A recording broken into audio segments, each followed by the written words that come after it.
tunggulah nanti. Gas hijau pun tak ada. Jadi akhirnya rakyat ini nak masak macam mana gas tak ada.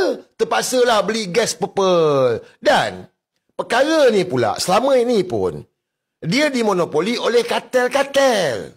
Dalam isu beras, kenapa beras tempatan tak ada? Because of kartel. Kartel-kartel yang Anwar kata dia nak hapuskan kartel-kartel tu, kartel-kartel ni lah yang sorok campurkan beras sehingga beras tempatan tak ada.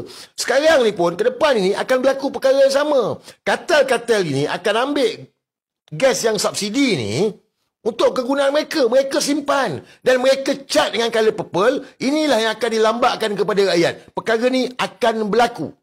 Akhirnya rakyat tak ada pilihan, terpaksalah beli gas purple. Nampak?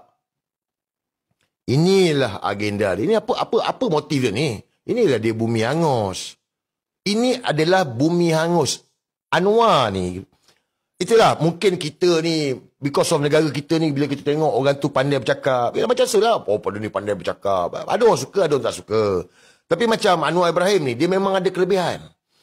Saya yakin korang tengok VTT, 5 sen naik pun, harga barang semua akan naik.